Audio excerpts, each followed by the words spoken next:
তোর মাকে মা বইলা ডাক দিলে তোর মায়ের কলিজা ঠান্ডা শীতল হয়ে যায় রে যুবক। তোর আব্বা জানকে আব্বা বইলা ডাক দিলে তোর বাবার কলিজা ঠান্ডা হয়ে যায়। একটু মনটারে বুঝাও রে মন, এত কিছু আমার আল্লাহ পাক আমাকে দেওয়ার পর আল্লাহকে কি দিতেছি? না আছে জাহান্নামের ভয়, না আছে জান্নাতের আশা। দুনিয়া নিয়ে বড় পাগল, দুনিয়া নিয়ে বড় আমোদ ফুর্তি করতেছি, মনে করতেছি এই দুনিয়া আমার আসল জিন্দেগি।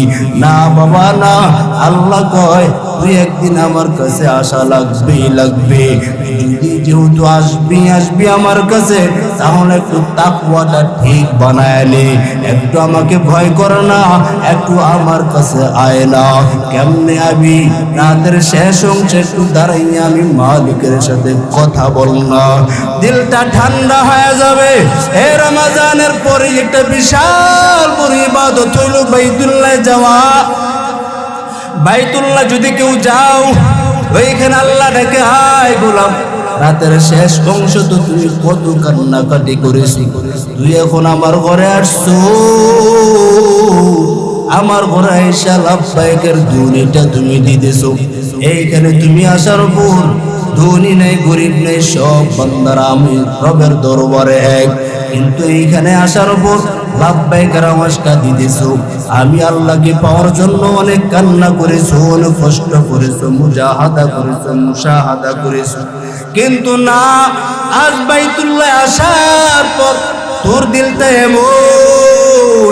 এমন হয়ে গেছে আমি আল্লাহকে পাওয়ার জন্য। কিন্তু তুই তো আমাকে দেখবি না, আমি আল্লাহকে দেখার জন্য পাওয়ার জন্য কম তো চেষ্টা করো নাই। আমার ঘরের সাথে একটু সিনাটা লাগাইলে কিছু ঠান্ডা, তোর সিনাটা ঠান্ডা হয়ে যাবে। এই জন্য বাবা আল্লাহ বলেন, আমি আল্লাহকে তোমরা ভয় করবা। কেমন ভয় করবা? যে ভয় করলে তোমরা আমার জান্নাতে ঢুকতে পারবা। আজকে আমাদের দিলে আমার আল্লাহর ভয় নাই। আমরা তো দুনিয়া নিয়ে বড় পাগল হয়ে গেছি। চোখের হেফাজত নাই, চোখের অন্যায়, চোখ দিয়ে এমন অন্যায় করতেছি, এমন গুনাহ করতেছি, যেই কারণে কবিরা সগীরা গুনাহ ভেদাভেদ নাই। আমাদের দিলটা বড় ময়লা হয়ে গেছে। এই দুনিয়া কিছুই না রে বাবা, ওই আখিরাতের জন্য আল্লাহ সব কিছু বরাদ্দ করে রাখছেন। আখিরাতের জন্য বিশাল বড় দুনিয়া, দুনিয়া কি মজা, তার চাইতে বিশাল বড় মজা আখিরাতে আল্লাহ রেডি করে রাখছেন। এই জন্য দুনিয়াতে গুনাহ করা যাবে না, দুনিয়াতে অন্যায় করা যাবে না। কিন্তু বাবা তাকাইয়া দেখছুনি, গুনাহ মানুষ করবে, এটা স্বাভাবিক, অস্বাভাবিকের কিছুই না। অন্যায় করাটা অস্বাভাবিকের কিছুই না।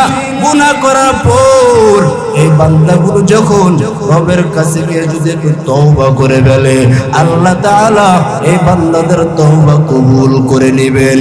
কারণ সাহাবায়ে কেরামের মধ্যে গুনাহ তো করতেনই না, গুনাহ হয়ে যা মাত্র তওবা তাড়াতাড়ি করতেন আর ছাড়তেন না। আজকে আমরা গুনাহ করি ঠিক, কিন্তু তওবাও নাই। রাসূলের একজন সাহাবী হযরতে সালাবা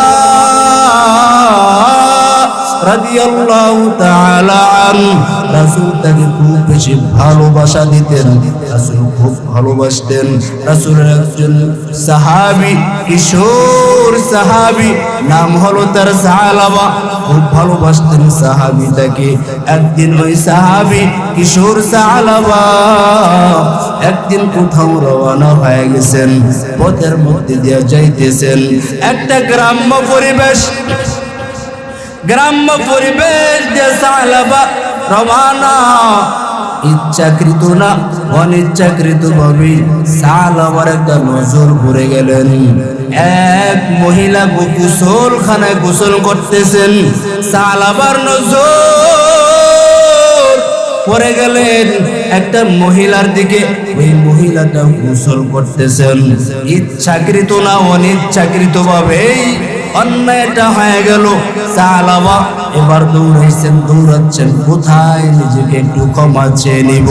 কারণ রিসালাতের দরবারে যদি, রাসূলের দরবারে যদি আল্লাহ পাক ওহী দেয় আর ডাক দিয়া কয় ও নবী আপনার অমুক কিশোর সাহাবী তো অন্যায় করিয়া বলাইছে, কি জবাব দেব? না না, কিশোর সাহাবী এবার রওনা হয়ে গেলেন। কোথায় রওনা? এমন একটা জঙ্গলার উপত্যকায় উঠলেন যেই জায়গার মানুষের কোনো বসতি নাই, আনা গোনারও কোনো ব্যবস্থা নাই। ওই কিশোর সাহাবী সালাবা ও জঙ্গলার উপত্যকা উঠা রাতের শেষ ভাগে উঠা কান্না করেন আর আল্লাহকে ডাক দিয়া কয় রে মালিক, অন্যায় করেছি, ভুল করেছি, ইচ্ছা করিয়া না অনিচ্ছাকৃত ভাবে এই খবর সংবাদ রাসূলের কাছে আপনি দিয়েন না, এই সংবাদটা দিয়েন না, কারণ রাসূল আমাকে খুব ভালোবাসেন। এবার রাসূলের কাছে সাহাবা নাই। এইরকম ভাবে 1 মাস পর্যন্ত সাহাবা রিসালাতের দরবারে আসে নাই। এবার রহমতের নবী সাহাবায়ে কেরামদেরকে ডাক দিয়া কয় ও সাহাবায়ে কেরাম, আমার সাহাবা কই? আমার সাহাবাকে 1 মাস পর্যন্ত দেখি না, একটু সামনে আনতে পারবনি? হে ওমর, তোমাকে দায়িত্ব দিলাম, আমার সাহাবাকে আমার সামনে হাজির করায় দাও। হযরত ওমর দৌড়ায়, কোথাও পায় নাই। এবার হযরত ওমর রওনা হয়ে গেছেন এমন জায়গায়, যে জায়গার উপরে পাহাড়ের চূড়ায় সাহাবা কান্নাকাটি করেন। এবার সাহাবাকে খোঁজার জন্য হযরত ওমর দৌড়ায়। হযরত ওমর ফারুক এলান করেন, যাকে সামনে পায় তাকেই বলেন, তোমরা সালামা নামে কোন বান্দাকে তোমরা দেখছনি? এবার সবাই কয় সালাবাকে চিনি না, সালাবাকে আমরা দেখিও না, সালাবাকে বলে তোমরা চিনো না? না না, আমরা চিনি না। এবার একটা রাখাল দেখো ভাই দাঁড়ান, সালাবা নামক কোন বান্দাকে চিনে না, কিন্তু একটা কিশোর নওজোয়ান বান্দা পাহাড়ের চূড়ার থেকে নাই মাদিনার 10টায় কান্নাকাটি করে, আল্লাহ আমাকে মাফ করছুনি, আল্লাহ আমাকে ক্ষমা করছুনি। কি বলেন? বলে হ্যাঁ। দিনের কয়টায়? বলে 10টায়। বলে হাসা, বলে সত্যি? ওমর কয় আর কুইজা পাহাড়ের চূড়ায় গিয়ে যদি না পাই, আমি এইখানে অবস্থান করি। কিন্তু হযরত ওমর আর কোথাও যায় নাই, ওইখানে বসা আছেন। দিনের সকাল 10টা যখন টাইম বেজে যায়, ওই চূড়ার থেকে, পাহাড়ের চূড়ার থেকে সাহাবা নামতেছে। আর ওমর দেখা ডাক দিয়া কয় রে সাহাবা কই?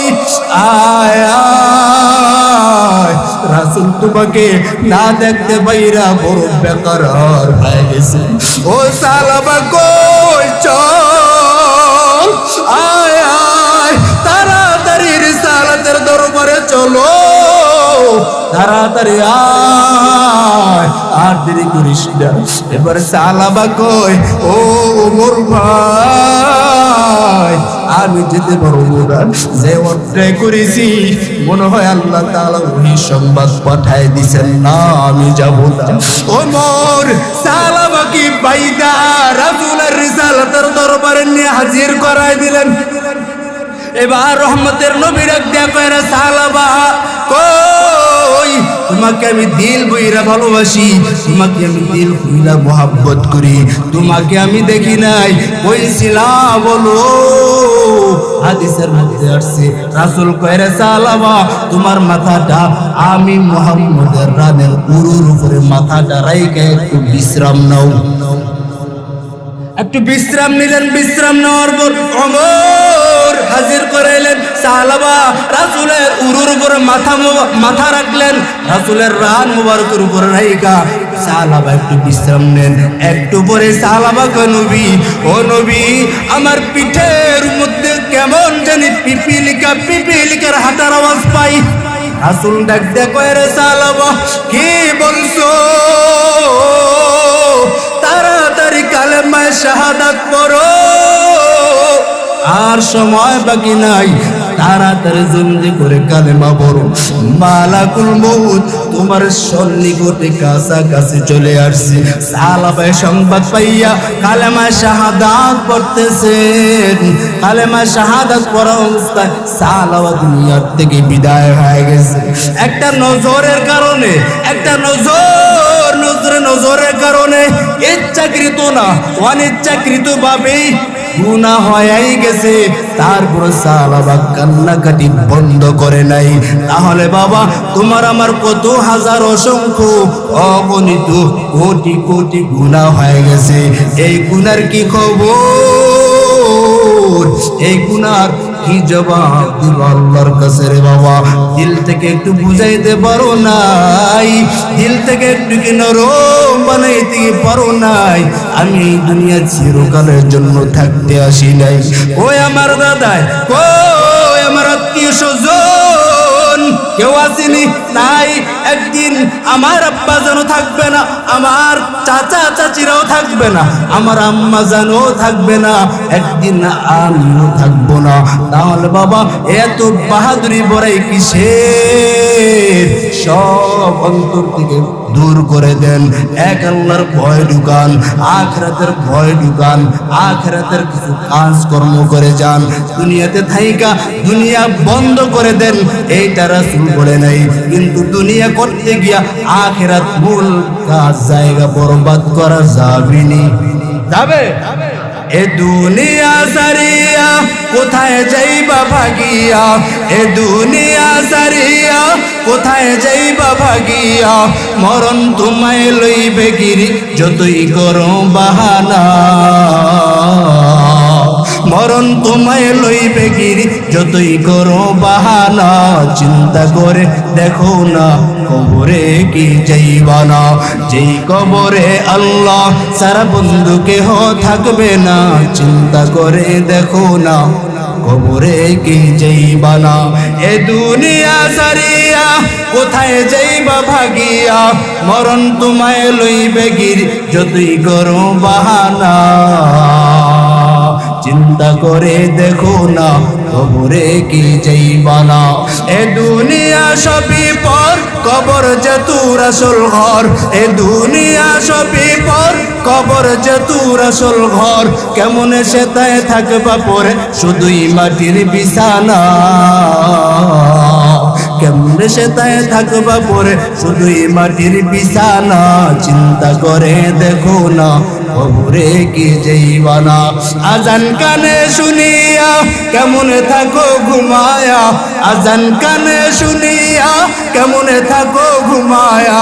কবরের আযাবের কথা একটু স্মরণ করো না। কবরের আযাবের কথা একটু স্মরণ করো না।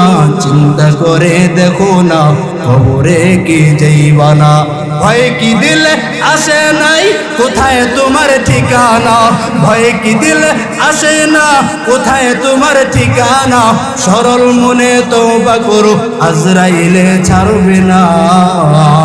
সরল মনে তওবা করো আজরাইলে ছাড়বে না। চিন্তা করে দেখো না কবরে কি যাইবা না? এজন্য আজ থেকে রবের ভয় তাকওয়া নিয়া আল্লাহর ভয় নিয়ে চলতে রাজি আছি তো ইনশাআল্লাহ? রাজি আছি তো ইনশাআল্লাহ? আল্লাহ পাক আমাদের এই তাকওয়ার সম্পদের পুঁজি নিয়ে চলবার, সামনে আগাইবার তৌফিক দান করেন।